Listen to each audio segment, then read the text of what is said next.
Ever sat down at your instrument of choice or your DAW to write something and thought, this seems strangely familiar. I think I've been here and done this before. No? Just me then?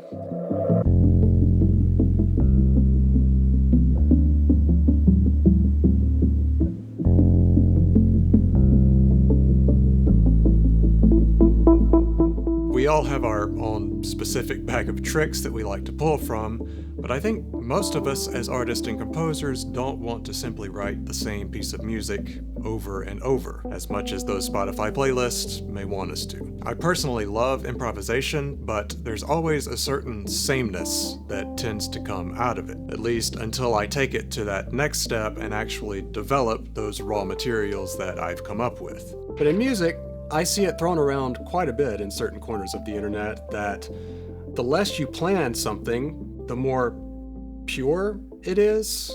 Like the less you develop your ideas, the better your music must be because it comes straight from the heart or is somehow more honest. Maybe it's because as musicians we have such admiration for people who can come up with ideas on the spot and improvise something from nothing. We also love exploration and experimentation. And yeah, it is pretty exciting when I myself come out with something on the first try, which rarely happens, that is really interesting to me or really beautiful, and I don't feel like I need to do anything to it. That's a wonderful gift. On top of that sort of love for experimentation, I think a lot of us who have studied music have also had someone probably tell us at some point that we have to follow some certain set of arbitrary rules, or that making stuff up on our own is not good. And in an understandable sort of 180 reaction against that, I think we've sort of thrown the baby out with the bathwater. Beyond the experimentation of just coming up with an idea, there's a whole other layer or level of experimentation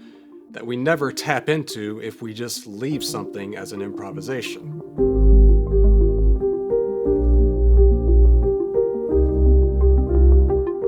I love improvisation. It's one of my favorite things to do, and I find it incredibly useful as a sort of way to get my ideas out, right? Out of my head into some sort of tangible thing. Those of you who are members of my composition course have seen this firsthand, where I use improvisation as sort of a mining expedition for ideas that I can take and then develop into something more.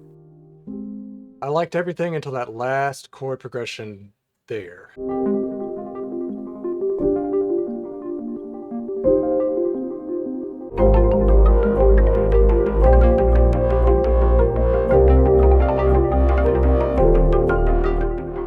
So there is an elephant in the room here. In order to improvise, you need to have some sort of skill with an instrument.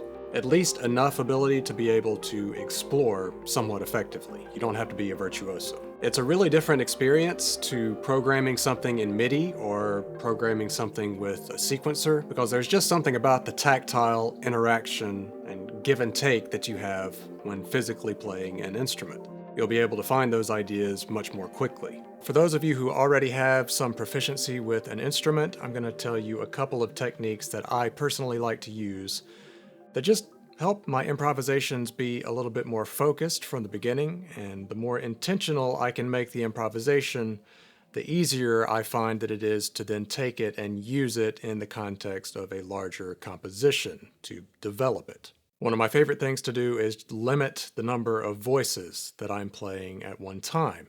You'll see me do this quite a bit in the older synth videos where I'm just playing two parts, two voices, even though it may be a polysynth that can do a lot more than that. This really leaves a lot of space for development. It leaves space for you to flesh things out if you feel like you need to do that. But it also makes you better at writing with just two parts that can be strong enough to stand on their own. It's one of my absolute favorite exercises to do. Another thing that I like to do is to start in a key that I maybe don't play in all the time. If I'm in the key of G sharp minor, I don't just live in G sharp minor typically. So I kind of have to think about how one chord goes to the next in a different way than if I started in A minor and just know that, hey, an F major is going to work really well from here. I have kind of my bag of tricks built in without having to think about it. I can rely on muscle memory a lot more. So choosing a more foreign key or a key that you just don't play in as much can be a way to sort of break out of that muscle memory tendency. Oftentimes I'll limit the rhythmic motion so that I'm only using, let's say, just quarter notes and eighth notes. And if I only have two note values to choose from, then I have to be really careful about when to use those eighth notes. I have to save them for maybe the most impactful moments of the melody. This is another great exercise that kind of forces you out of your comfort zone just a bit. You can't just use grace notes or something for emphasis. You have to shape your melodic ideas. So the common thread here is that all of these things are about intentionality. And even in the improvisational stage, I think the more intentional we can be, the more focused that improvisation will become. And then it's more usable when we take it and try to apply it or develop it in other ways.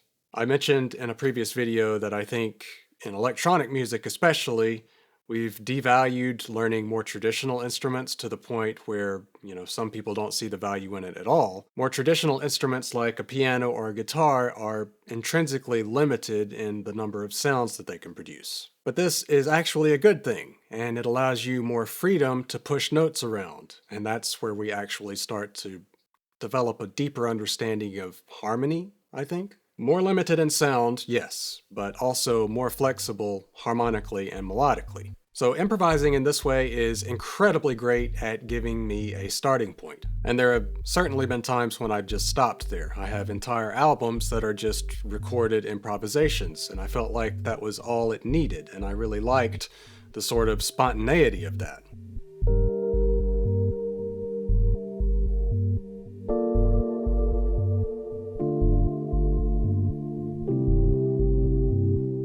While I really love those albums, I always feel like my best work, or the work that I feel like has the depth to it to withstand the test of time the best, is the work that I've actually taken the time to hone the ideas and craft and actually edit, which is effectively what composition is. It's taking raw ideas and editing them into a complete work. And this is where improvisation is kind of inherently flawed, I think, because it's very similar to having a conversation with someone. You're going to use the words that you've used before, and in the world of improvisation with an instrument, that's akin to muscle memory taking over, and your muscle memory is going to take you to the places that your fingers have been before. That's just how it works.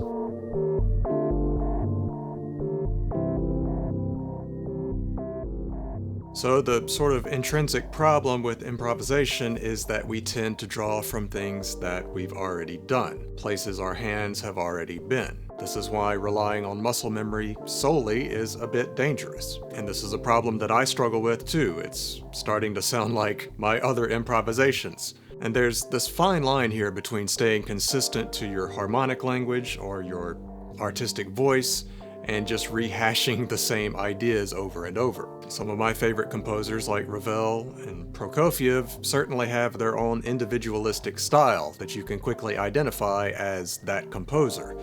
But I don't think anyone would ever say that they just wrote the same piece over and over. So what's the difference?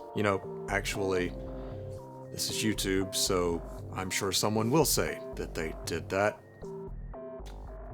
This is where the compositional process comes into play and is incredibly useful, because even if we start with some of the same materials that we've already used in the past, we get to develop and mold them into something brand new. Now, the more skill you have with an instrument, the more you can realize that this is happening and kind of break out of it on the spot. But even for myself, who has been playing piano for decades, you still find yourself falling into those familiar places, and taking it to the next step and developing the ideas is where you actually can start to expand out of that.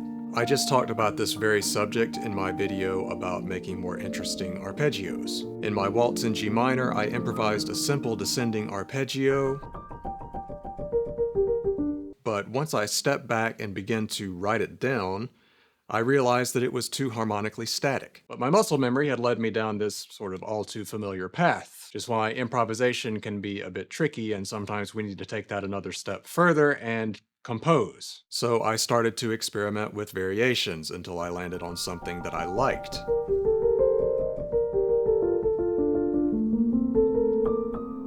That's trial and error. Error.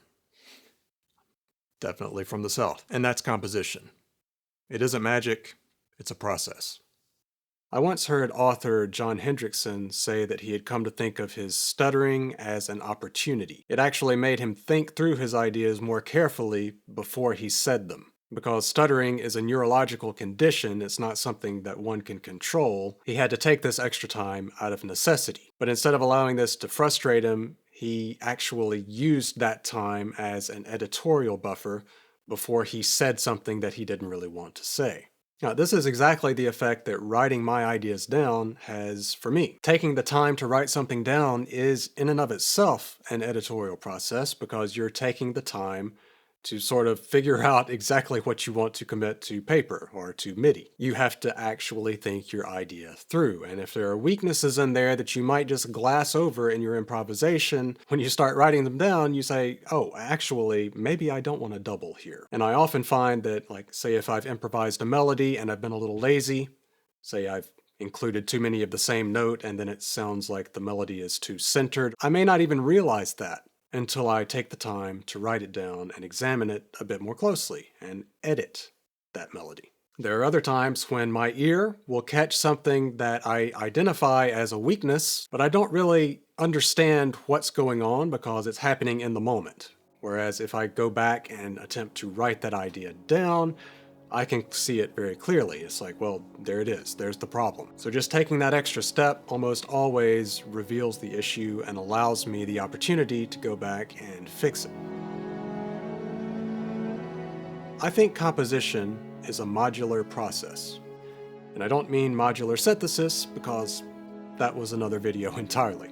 What I mean is that most music is made up of smaller sections. Like we have an A section and a B section, and even within that, the phrases have sections, like the melody has the question, and then the melody has the answer. And I think the craft of composition is making all of those smaller ideas feel like they all exist under the same roof, in the same composition. They're all sort of spun from the same cloth. And balancing having enough contrast to make things interesting with not switching harmonic languages entirely. Now, if you want to see more on that, I did make an entire video about B sections that I'll include here, and it also gives that same waltz in G minor as an example because it's just got a lot of stuff in it that apparently works well for examples. Now, taking the time to develop an improvisation isn't always necessary. Sometimes it just comes out in one piece, and you're happy with that, and we should be very thankful when that happens because it's kind of rare, at least in my experience. But I also just have to push back against this idea that taking that next step